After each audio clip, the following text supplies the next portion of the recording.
Greetings and welcome to another episode of Birding and Exploring Adventures. Today we're going to do a revisit. We're going to revisit Glenthorne Farm here just south of Adelaide in South Australia. This is a place I went to about 3.5 years ago, and it's a park very much in the rebuild. It was a farm and it was pretty degraded. The land was degraded pretty much so. So since being declared a park, they've done a lot of replantings and other work around the ground. So we'll go and check that out, see how much things have grown over the 3.5 years, and see if we can photograph any bird life and wildlife while we're at it. All right, catch you when we get there.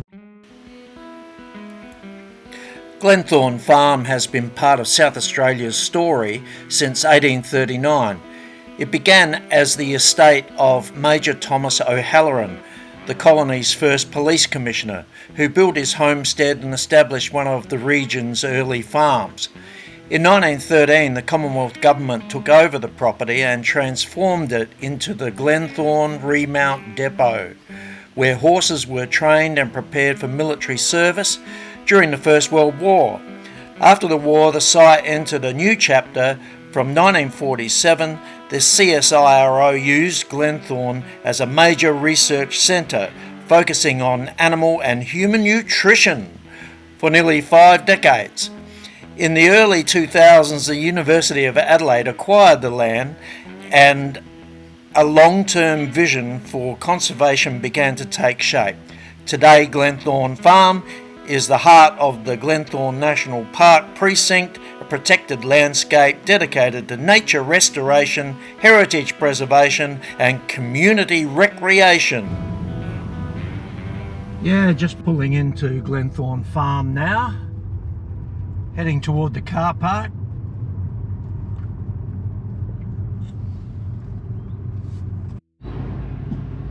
So this is the car park and playground area that they've built. It's pretty flash. Barbecue area there.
Okay, camera's all set up, we're ready to rock.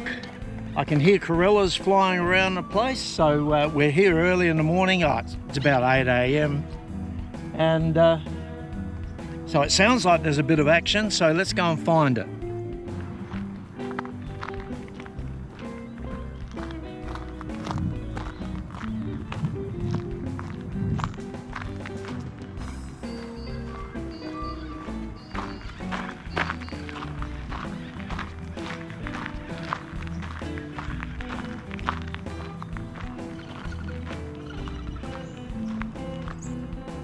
So this area here is usually the first hot spot we come across.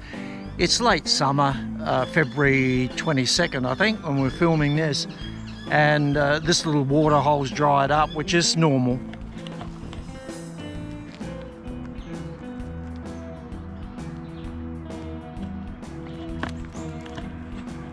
But when it's got a little bit of water in it does attract a few birds. Anyway, let's give a look.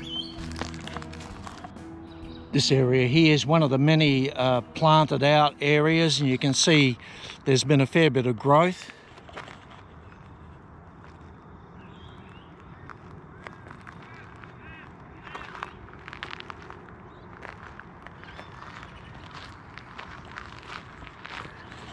And over there they've planted a whole lot of low-lying shrubbery amongst gum trees as well.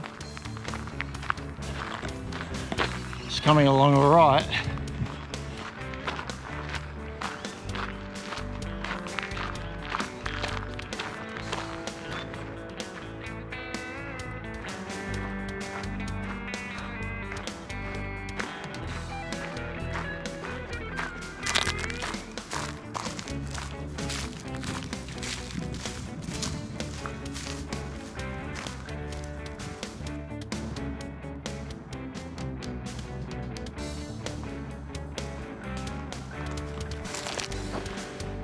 Oh, it'd be nice to see yellow-tailed black cockatoos around here this morning.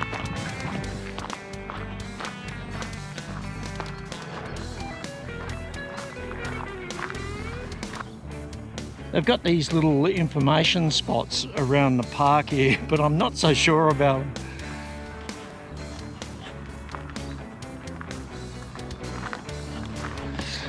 Got these little lids, and when you flick them up to get the answer to the question, I can't help but think there might be a huntsman or something else hiding under there. Let's try our luck.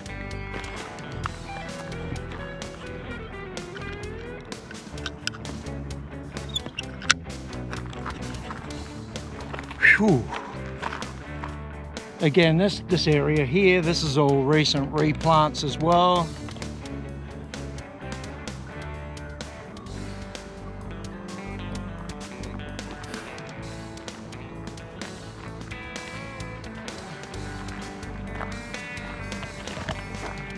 It's getting there.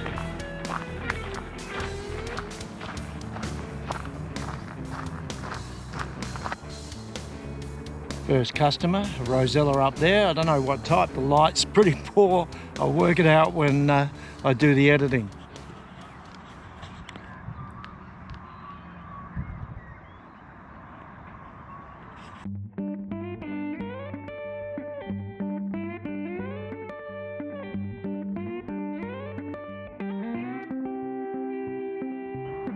So this area here is called the main dam.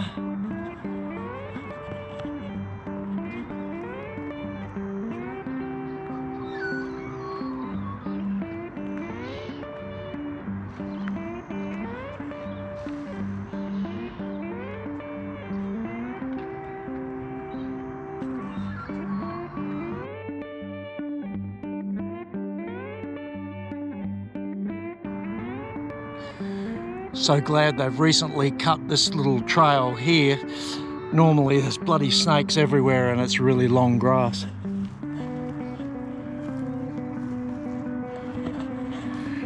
Keep snake aware.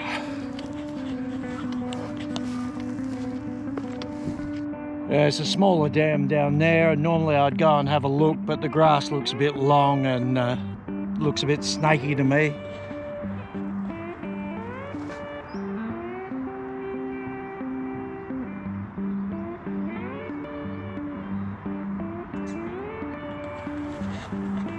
Onwards.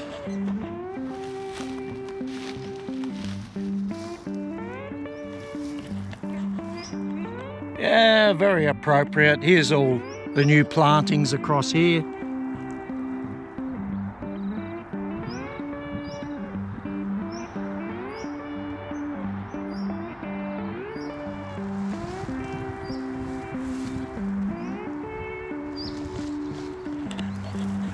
They're doing all right. Looks like some silver eye up there just getting a feed on the wild fennel plant.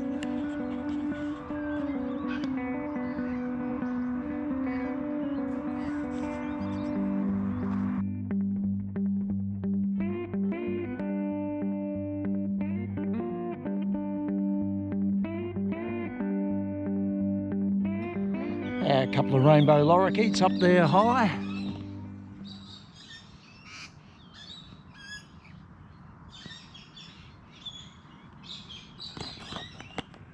Common as muck, but I'll photograph them.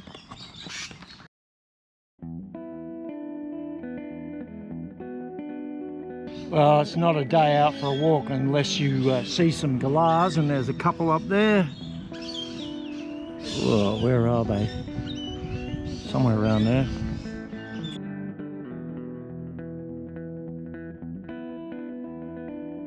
Pied currawong over there.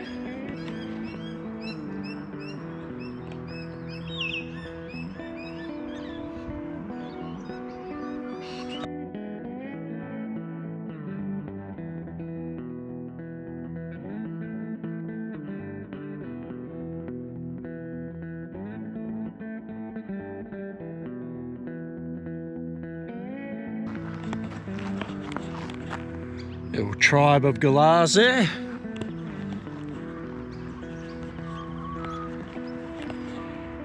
It's a tribe, it's not a flock, it's a tribe.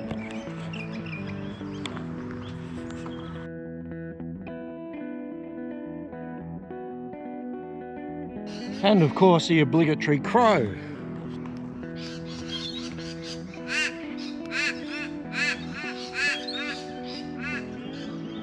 And a long-billed corella up there.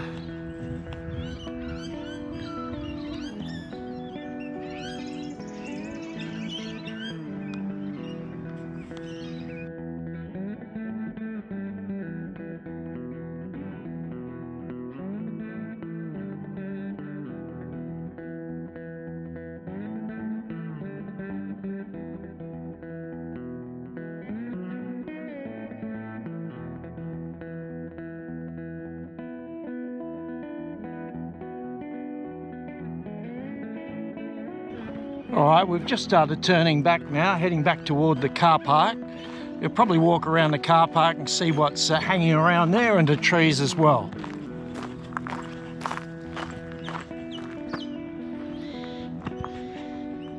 And there's, just as I said that, there's 2 black-shouldered kites of just maybe 3. Anyway, I'll get to work with the camera.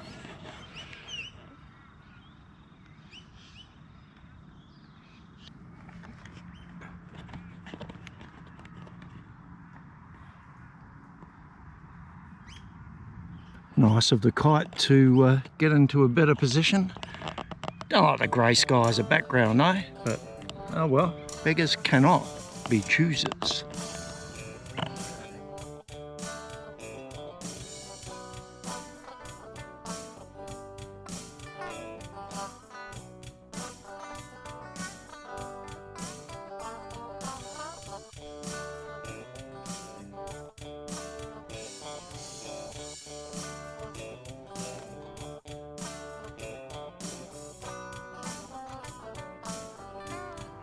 There's the second black-shouldered kite.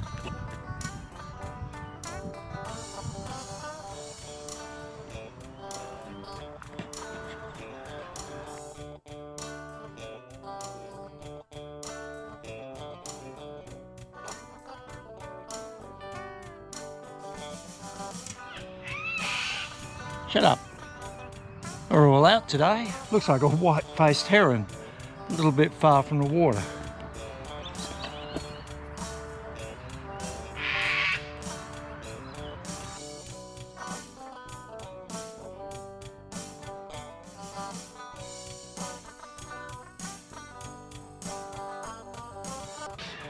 This is an interesting area here. Looks like it was once the main road in.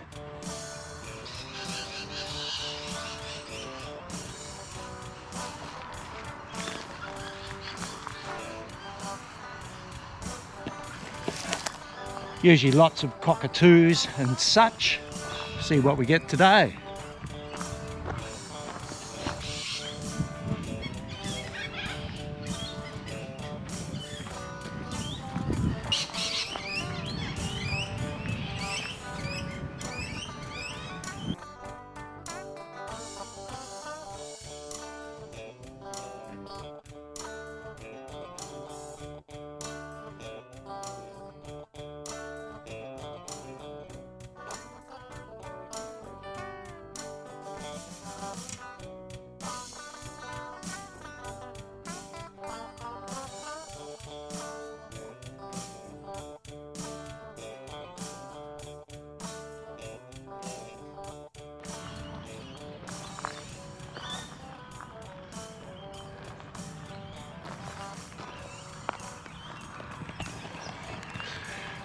Yeah, we're back towards the car park now, and this area's got a lot of the buildings that they've preserved for the future. Check this out.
Let's see if we can see inside.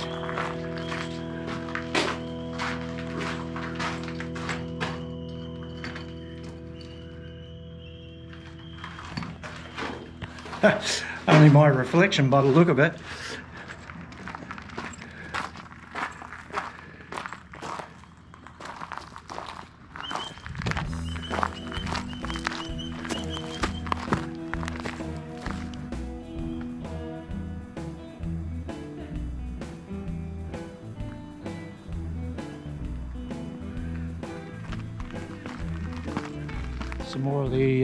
Some more of the old buildings here. Not quite original buildings, but they go back a ways.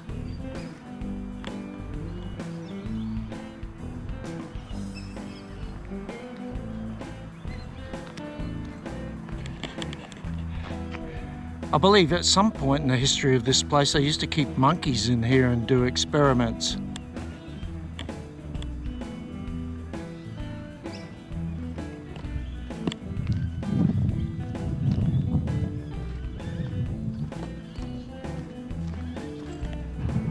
Well, there we go. That's it's not really a full lap. You can go way over to the eastern side of the park. I've only done the creek area and a lap around there. That's enough for me today. Anyway, we're heading back through the car park, and there's the faithful Merrill waiting for me.